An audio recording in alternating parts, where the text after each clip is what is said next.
Welcome to Align Mind Body. This is your space to reconnect with yourself, mind, body, and breath. Together we'll explore gentle exercises, intentional movement, and mindful practices that are easy for everyone to follow. Each move and breath we take will be rooted in science, helping you feel stronger, calmer, and more present in your daily life. To book a consultation appointment or for more information, contact me at 954-261-4719 or support@thevaulttraining.online. Let's start this journey toward balance and alignment. Hello and welcome back to the Align Mind Body Show. And as you can see, today I'm changing it up a bit. We're not going to be on the mat and we won't be moving much. We're going to be, it's an interview style session or episode today.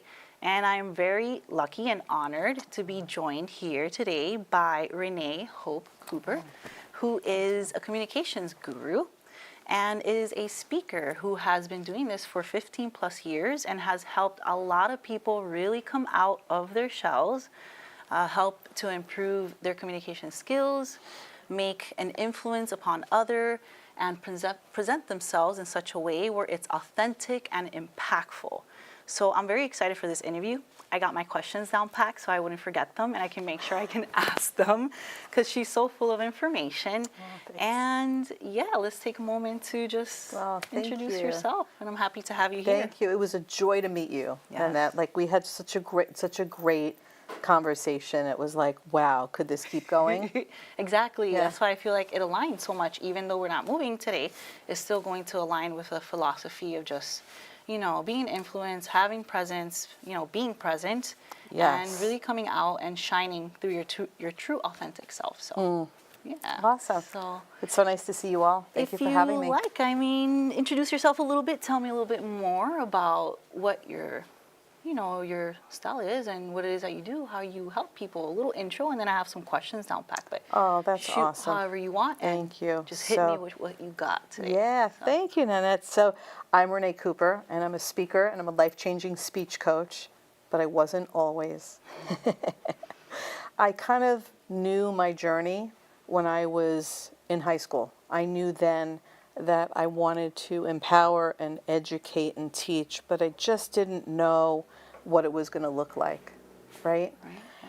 Many of us have those journeys. And it took me a lot of stumbling and misalignment throughout my career to then stumble upon bad job situations where all I wanted to do was be who I was and be accepted for my talents and gifts, only to be faced with the adversity of, oh, stay in your lane, that's not your job, we have someone who does that. So it took me a long time, and that's why I'm so stoked to be here today. If I could save even one person, the despair, and I mean utter despair of squashing your dreams and what that looks like and what can look like, then I know that I'll have achieved my mission today. I stepped into this work with like a knowing that I had a voice. And I was the person that people looked to throughout my educational journey. I was the one that answered people's questions. I was the one where people tapped me, Renee, can you ask this question? Can you ask that question? And I became like the spokesperson for all people, which I find funny because I was not a popular kid and I was not in, the popular group. But yet I always knew that my voice was my vehicle to get me not just what I wanted, but maybe it was because, like, to be quite honest, I was bullied a lot in my life. I was bullied big time. I'm from Brooklyn, New York, and we had a lot of gangs where we lived. Tough. Yeah. And, I mean, I remember, like, running away from kids with rocks, and it used to piss me off that they wanted to hurt me. I'm like, I'm all but 5'2" with heels, and I was always a little kid. And that kind of, like, I think that was my impetus for, hey, you know what? You're not going to step on me. And that became like the story of my life. You're not going to step on me. And so I really did realize that my voice was going to be the way in which I carried myself to not only just get what I want, but to help others get what they want. Yeah, absolutely. And, it's fascinating because I had to go through so much muck and so many wrong jobs And not having confidence for so many years of my life, to not know, like, I wanted to be a journalist. I wanted to be a broadcaster. And I think I shared this with you when I met you. I let family and friends and people in my distractions to tell me every reason why I couldn't be the person that I wanted to be. That's how it is when you have a calling. You're like, you're going to be faced with these Yeah. like roadblocks. Yes. Like, the more you follow your path, you're like, no, this is your obstacle. This is the person we're going to put in a way to try to stop you. Like, but even like you're wanting to do broadcasting and journalism, it still is something related to what you're doing now. So it's just a calling that's been in you for so long. It's a calling that's been in me for so long, and with all of the rejection that I faced, I then just kept like going back to, I wasn't trusting myself. And so the way that I stepped into this work was, I always just found my way back to education, like doing something related to education or training, or somehow I was able to connect with people. Like, that's what I knew was my core. Like, I love that feeling of being with people. And I learned about myself that I was a thoughtful person, meaning like I like to ask people questions. Whereas most people, when they, are in a situation where they're meeting others, it's like, hey, how are you? What do you do? For me, it was like, hey, like, what are you working on? What motivates you? Mm-hmm. What do you enjoy most when you're not working? And I knew that my level of thought was taking me down the road to what I do now. No, exactly. So how I got here was kind of fascinating, but yet it wasn't, because it was something that I knew that I wanted 20 years ago. Right? Yeah, like surprise, but not so surprised. Right. Like it was just a ladder. It was a ladder. And when I think I had shared with you my career, what really set me off in trusting myself, which is a lot of what communication and effective communication is about. It's about trusting your voice. It's not just what you say. My career was spent in the corporate fundraising world. Yeah, I raised millions of dollars, for over 15 years. Wow, yeah. And I did that despite where like friends of mine were getting promoted to executive director of the organization. I stayed as a corporate rep. And I remember even then have to overcome the adversity where people said to me, well, why are you staying stuck in this job? Why don't you go for the next level? And you know what my answer was? Because I won't be speaking. Exactly. I'd be writing reports. Taking me out of the one thing that I love the most, which is being with people. Absolutely. So I'd have to say, I know this is a long answer to the question, but what got me here was knowing that I needed to root for the underdog. I needed to help those that needed to be helped. I needed to give them a voice. And through giving these people a voice, what started happening was people of all levels would start coming to me and saying, hey, I need to speak a lot and I hate it. Or, how do you seem to enjoy it so much? Or, how do you even have half the energy to speak knowing that this is your third presentation? But when I was in my late 20s, I didn't have answers to those questions. Right, it's like a learning process. It took me a lot of years to get to where I am. Exactly. And why I do this work. And that path that you followed, that you've so inspirational to hear thank about. you, Nana. Thank the you. past and staying to your path. Some of us, we feel like we have those callings, and it's impactful when you meet someone that has really stuck through the mud and has gotten to what their passion truly is, what they really love doing. And that leads you and like myself to be teachers, Yes. So Yes. before I ask you about your first teaching experience, I wanted to know a little bit more about stop presenting and start connecting a little bit, what that means. Oh, awesome. Like, I love blowing the lid off of this question because like any of us in life, whatever we're professionals in, our awareness is on that. So for example, if I were like a professional like you, I would be able to detect someone who needs what I do, right? Yes. It's kind of like that. And I started to notice throughout my career as a fundraiser, there were my colleagues alone, not my colleagues alone, but starting with them, they just were so burnt out. Oh, I have another presentation. I got to just get it done with. I just got to get it over with. And yet that was their job, like to be influential for that moment, for that audience. But all they were looking at was the end. I just want to get it done with. And they had 3 a day also. I just got to get it done with. And I was starting to understand the power of storytelling before it became a thing, which is now in the business world, it's so talked about widely, the power of telling stories. Yes. Right? Which goes back to like ancient civilizations. Yes. Okay. It's true, Right. yes. And so, but yet it wasn't talked about 20 years ago, 25 years ago. And so it took me a long time to get to where I am now to realize, wow, most people, when they have a presentation to do, they're thinking about getting it done.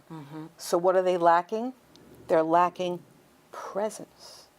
They're lacking that very thing that is disconnecting them from their audience, whether it's an audience of an interview panel or you're pitching a product.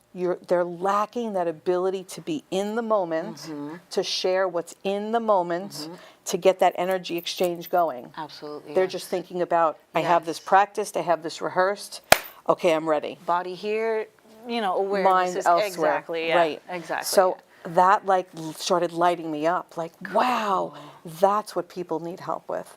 Absolutely. And a lot of people like mistake what I do and they go, oh, Renee, I'm not interested in being a public speaker. I'm like, you don't need to be.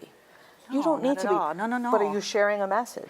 Are you sharing an idea? Even for a teacher like myself, as a yoga teacher, I see this a lot in yoga teachers where they lose their voice, and the yoga teachers that stand out the most are the ones that have the storytelling abilities during the yoga classes, the ones that can regulate their tone of voice either up or down, and soften or give a cue when needed. So as a yoga teacher, mostly yoga, it's really guiding the person or the group through that experience that is yoga, engaging in the stories of the deities and why the poses sometimes are from those deities or whatnot. So even for yoga teachers, like sometimes there's some, I'm not a communication specialist, I specialize in something different, but I see them, I'm like, gosh, if you only could find that power, that voice, that storytelling, that being in the moment. And even though you're a yoga teacher, they kind of, not really in the moment. Yes, They're just stuck in anatomical cues. Or stuck maybe, in do this, do or that. Very minimal cues, So as a yoga teacher, even it's so important, and it's changed the way I engage with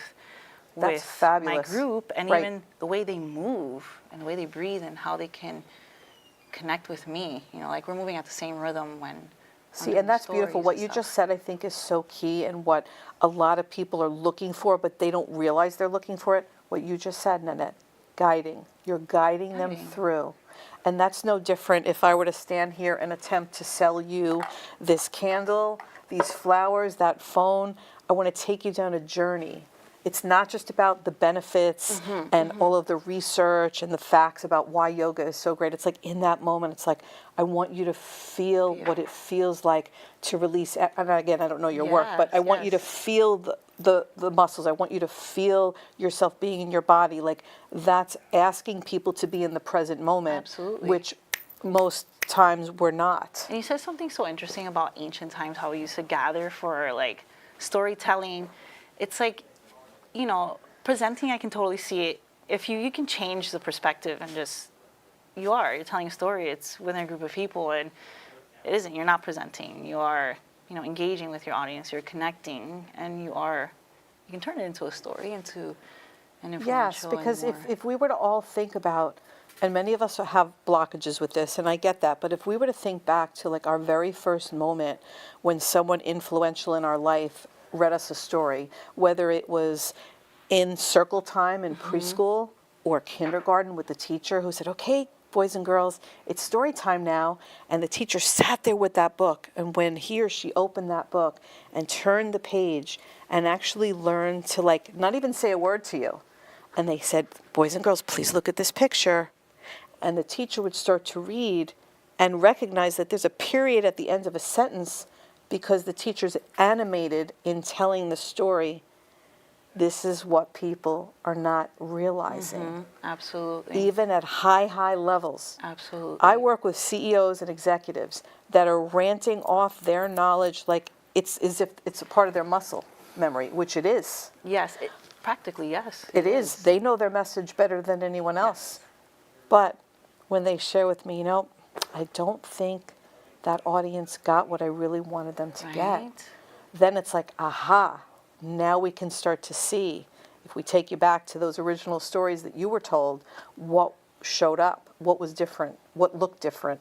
It was the experience with the person that was guiding you through that moment they were with you, you know. Right. And being able to say, the rabbit jumped over the bridge. Absolutely. You know, it's Yeah, like it's something as simple as that, right? Absolutely. And then like language and emotions, I am like obsessed with language and emotions.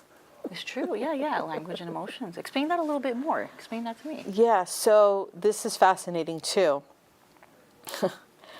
If I were to tell you again, like the amount of people even that I hear from who want to grow their businesses, entrepreneurs, where they're like, oh, I just don't know. I just don't feel like I'm getting the connection with people, you know, that I'm speaking to. And it's like, okay, how are you feeling about your message? Yeah. And they go, wait, what?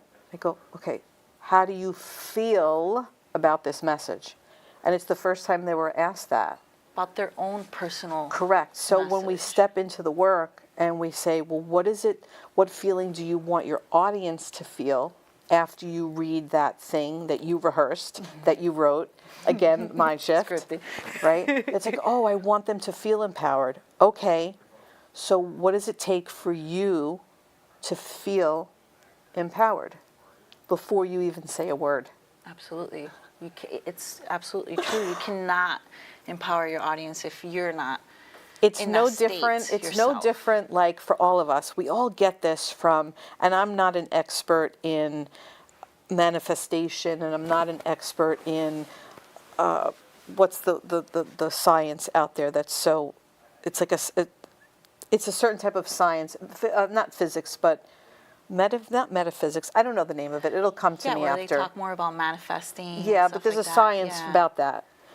If we, each of us, walk into a room or walk into any place, what is the first thing we say? I don't like the vibe here. Or, Absolutely. oh, this feels like a great vibe. If we were to see that that's what we are the creator of when it comes to even sharing something with someone, we start to see that we're doing that before we even say a word in front of our Absolutely. audience, even when that Absolutely. camera goes on, before we say a word. So I know this is like big level stuff, But but it ultimately, I mean, unless you start to, even as someone that's trying to improve their communications, if you actually don't start to work on that, it may seem like broadly, but in that simple concept of you yourself being present, you feeling empowered, you giving yourself that like that, Yep. assurance and that conviction and that Right. self-trust. Yes. It's really hard. It's just going to be so hard to get it out. Exactly. Like in a real way. That's or in a real. And then what happens? We go back to our normal default, which is we speak in which we think. And Programmed, scripted. It's called default voice. Yeah, It's the default voice in which we voice. think with. We just start speaking. And then we're racing so fast that we're tripping over ourselves, that's where all of these crutch words come in. The likes, the so's, the yeah, the you know what I mean, and that's what you've lost your audience. So it's kind of like, it's like a giving back. Speaking is not about, it's really about, I should say it this way. People aren't afraid to speak because they're afraid of speaking. They're afraid of self-judgment Yes. and judgment. Yes. So that's why I guess I've been so convicted to take my clients. I love working with young students, college students, high school students. I have a couple of young ones in my practice, but to get them to trust that like what they're about to say has more impact than the way they say it. Yes. Like understanding there's a reason why you want to share this. If we start from there, it's no different than when you get into a boat and you see yourself getting, to the island. It's Yeah. like you have a goal. You have like a goal, I know you're I want to. getting there. Like my work is important because, and we can get to that point, then we're able to delve into tapping into like why we do what we do and how we Yeah. can tweak things and how we can discover and step into new boxes. Cool. As question as a teacher, what kind of tools do you provide them? Like what kind of practices? Because I'm of course align mind body. I talk a lot about the awareness and the presence and stuff like that. Yeah. Like, what kind of Yeah, this tips is and great. tools, Yeah, so reps and sets of mind setting that you? That's it. I love it. And this is a great question. And one of the biggest things is we have to, and you get this, we have to meet people where they are, right? And we have to get an understanding of what is their story about it, right? If I were to work with you about when it comes to yoga and right, Yeah, helping a voice, yeah. right? If I say to you, oh, I had the worst experience, so I don't do yoga anymore. Naturally, what are you going to do? You're going to want to know about my experience. This is no different. We go back. Before we can sprinkle any tools or anything, we have to go back. Kind of dissect. We have to go way back, which is actually, start dissecting more. we have to into understand, the like, what happened? Like, what is your... triggers, I would say. Right, kind of, right. ish, And yeah, no, you're absolutely right. It's like what first happened? Like, when was your first experience? What do you remember? And when I take my clients back there, it doesn't matter what age. I'm working with a 19-year-old right now who was so stuck in how when he was 7 years old, he was told to sit down because nobody could hear him. The teacher said, forget it, sit down. And that one experience triggered him. Incredible. So now at 19, oh no, I don't like to speak. It's incredible how we, I don't know. how this And lives so in our it's funny, subconscious and right? sits there and we don't even realize that it's Big time. So holding us isn't this back. true? Like, don't you Absolutely. need to do this too? With human body, I look at the injuries they've had, the way that their posture it's set, how their body is moving in their daily activities, and this helps me address their movement patterns and helps me restore their posture and see what's causing And if pain I and share with discomfort, you information about something, you're going to go, wait a minute, I need to know more about that. Yeah.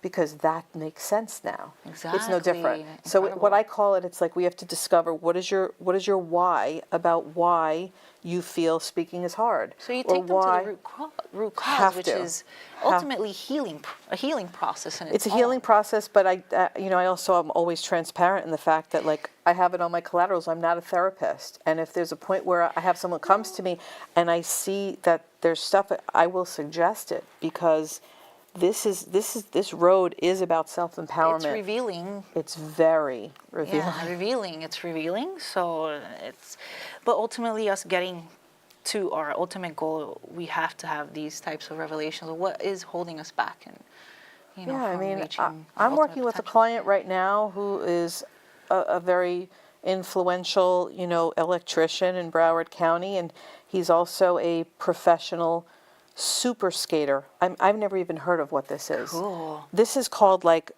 skating 190 miles, like in a marathon. He skated just recently 190 miles. Now talk about mindset. That's So for him, I have to relate a lot of what we do in this work when I could feel his resistance and his fear coming up. It's like, well, wait a minute. What got you from mile 60 to 100. to 100? What happened? So I have to and I'm not a skater, right? True, yeah. It's just I have to bring meeting him back. them where they are, and But I have to relate it to, for him, what did that feel like when you had to go from 60 to 100? What resistance did you have? And so for every one of my clients, that's like what I feel I have to do. Because then they were able to relate to it better when they see it for themselves with their own challenges to get to their next level. Does that make sense? Yeah, absolutely. No, it absolutely makes sense because I have to pretty much dissect, I call it the Carfax of a human body, because we keep record of all the accidents, incidents, and troubles we've had with our body mechanics to be able to address what's occurring now. 'Cause it matters. It matters. Their history and body mechanics and injuries are important. And wouldn't you say for you too, isn't there a lot of impact mentally? Like a lot of these things impact your clients mentally, like a fear of right, re-injury. fear of it could be re-injury, debilitating, yes, can't it? Absolutely, yes. That's why I have to meet them where they are. And guide them and teach them exercises where they feel safe so they can Yes. adapt to that. 100%. And their nervous system adapts to that movement. They understand it's safe, and then we can progress in that type of way. It's a slow progress, but it's beautiful and it's long Isn't that lasting. beautiful? Yes. I love that. And we share that in common. That's exactly to answer saying. your question, what I do. Once we discover, we're in self-discovery, well, what happened? We get to then transition to, okay, great, let's take that and add on what moves you, what lights you up. And I don't mean, it's funny, people instantly go to their career, and I actually peel off that layer. I don't want to go there. I want to go like, this may sound silly, but what's your favorite thing to do if you didn't have to work? I help people tap into their passion and their joy, because when we're not really allowed to sit in our joy too much. Yes, that's true. Yes. It's Right? quick, short-lived. It's quick, short-lived, and we know the people in our life that we can share it with, and we know the people in our life that we can't. Right? Yes. So when we're in a safe environment, working with a mentor or a coach, like me, for example, that's helping take you on that journey to see that your passions and your dreams are sacred, and they give you something because they tug at us. When we step into that, we're building self-trust. Exactly. They're safe. And I don't care if safe. it's a CEO or if it's a student. Absolutely, doesn't matter what level of anything you are. This is an introception. That's been very eye-opening for me. Yes, it's introceptive and it's awareness, and that does not have a material, tactile. No, You understand? it doesn't. It's a difference. It's correct. And then that's when I can start layering, because I used to teach improvisation in high Yes. school, That's and I my take question. improv classes whenever I can on my own, because they're just so fun. And so that's when we sprinkle on, okay, this is the modality. We do vocal warm-ups, and then we go into improv exercises, and then we seed whatever is the pillar that we need to get to for you, because Right. for you it may look different than Someone for someone else. Yeah. Absolutely. Wow. Okay, so I have some aligned mind-body questions. Oh, that's great. Yes, Alignment yes, and yes. mind-body. I themes. love this. Yes. Do you view communication as a mind-body experience? If so, how do breath, posture, or nervous system regulation play into how we speak and connect? Oh my God, I love this question. And it's something that I had to dig into and learn on my own, because wouldn't you find this fascinating? In my 20 years of experience in fundraising, that was never brought up, ever. Even when you go into like certain leadership courses, never brought up. I had never been offered a vocal training session any time. I had to seek it on my own. Yourself, yes. Yes. So when I started learning about vocal exercises, people in my industry would say to me, Why? If they want vocal work, they can go to a voice coach. And that's where I knew like I was onto something. Yeah. If I cannot help someone tap To into their physical, also too, like how to channel their, what their voice box even is. yes. Right? People think that we're Absolutely. just speaking from this. It's not true. If you go to different cultures, you start talking to people from different parts of the world. If you speak to an Italian and you Have a ask them, different how are you tone, doing yeah. today? It's like, oh, they're speaking, oh, I'm so good. How are you? And they're speaking, even young children. You hear it in the dogs too. When you True, go on TikTok, yes. like they're speaking from here. From a box, from a nice power, internal, Yes. vibrational Yes. making power. So to answer your question, very much we go into exercises that allow for, and again, I've only tipped the surface for my own learning when it comes to somatic healing. Cool. But like I do certain somatic exercises to relieve the trapped energy. Not release trapped energy that's allowing for more breath to go into the lungs. Exactly, and more Because when clarity. we have that, and then we couple that with facial exercises and vocal exercises, well, now when you're asked to speak up about something, your body is naturally able to. Have the muscle memory, you right, have the- instead of thinking, that's why it bothers me when a student or a parent of a student will come to me and say, my child just doesn't speak up enough. And when we go into that, the teacher says, could never hear him. And she's I'm asking you to speak up. Well, there's a reason why. Find your power. Does that answer the question? Absolutely. It's facial expression, it's body, it's the voice from within, it's the tone, how it goes up, how it goes down. 100%. They're you're losing them, you can kind of get them back. And Melissa, and I have my own mentors too, and I've learned to treat this like an instrument which we're never taught to treat it like an instrument. Yeah. We're taught to exercise our brain through meditation and mindfulness. We're taught to exercise our body. But then there's a different But type are of we exercise. ever taught to exercise this very thing that we use for every purpose? Wow, thank you so much, Renee.